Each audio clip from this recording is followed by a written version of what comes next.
wabarakatuh. Perkenalkan, nama saya Dinda Nafisa Salma dengan NIM 06101282429036 dari kelas B Indralaya. Di video kali ini saya akan menjelaskan materi mengenai titrasi potensiometri. Titrasi potensiometri merupakan salah satu metode analisis kuantitatif yang digunakan untuk menentukan konsentrasi suatu zat dalam larutan dengan cara mengukur perubahan potensial listrik atau tegangan selama proses titrasi berlangsung. Dalam metode ini, perubahan potensial yang terjadi akibat reaksi antara analit dan titran direkam menggunakan elektroda khusus, sehingga titik ekuivalen dapat ditentukan secara lebih akurat dibandingkan dengan metode titrasi konvensional yang menggunakan indikator visual. Nah, prinsip titrasi potensiometri. Prinsip utama dari titrasi potensiometri adalah pengukuran perubahan potensial elektroda selama proses titrasi berlangsung. Dalam eksperimen ini, dua elektroda digunakan secara bersamaan untuk memastikan keakuratan pengukuran, di mana pertama elektroda indikator. Elektroda ini bersifat responsif terhadap perubahan konsentrasi ion dalam larutan dan berfungsi untuk mengukur perubahan potensial akibat reaksi kimia yang terjadi. Jenis elektroda indikator yang digunakan bervariasi tergantung pada jenis titrasi yang dilakukan.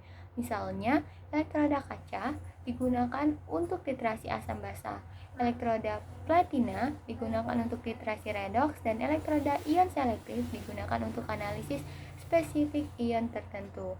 Nah, yang kedua yaitu elektroda referensi. Elektroda ini memiliki potensial tetap dan berfungsi sebagai pembanding dalam pengukuran. Beberapa elektroda referensi yang umum yang digunakan antara lain yaitu elektroda kalomel jenuh atau SCE dan elektroda perak atau perak klorida Ag atau AgCl. Selanjutnya ada kelebihan dan kekurangan dari titrasi potensiometri. Kelebihannya yang pertama, akurasi yang tinggi. Hasil pengukuran lebih akurat dibandingkan titrasi konvensional karena tidak bergantung pada perubahan warna indikator yang bisa bersifat subjektif. Yang kedua, dapat digunakan pada larutan berwarna atau keruh, di mana tidak memerlukan indikator visual sehingga cocok untuk analisis larutan yang berwarna atau mengandung partikel tersuspensi. Yang ketiga yaitu tidak dipengaruhi oleh keadaan lingkungan, tidak bergantung pada suhu atau pencahayaan sehingga lebih stabil dibandingkan metode visual. Dan terakhir yaitu bisa digunakan pada berbagai jenis titrasi. Bisa diterapkan pada titrasi asam basa, redoks, kompleksometri, dan presipitasi. Adapun kekurangan dari titrasi potensiometri, yang pertama memerlukan peralatan khusus, dibutuhkan elektroda spesifik dan alat potensiometer yang lebih mahal dibandingkan metode titrasi biasa. Kedua, kalibrasi yang rumit. Elektroda harus dikalibrasi secara berkala untuk memastikan keakuratan hasil. Ketiga, waktu analisis lebih lama. Dibandingkan titrasi konvensional, pengukuran dan pembuatan kurva titrasi membutuhkan waktu yang lebih lama.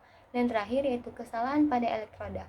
Elektroda bisa mengalami drift atau gangguan akibat pengendapan zat pada permukaannya yang mempengaruhi keakuratan pengukuran. Adapun rumus pada titrasi potensiometri, di mana potensial sel dalam titrasi potensiometri dapat dihitung menggunakan persamaan Nernst, di mana E sama dengan E derajat ditambah 0,0591 per N dikali log dikali oksidasi per reduksi.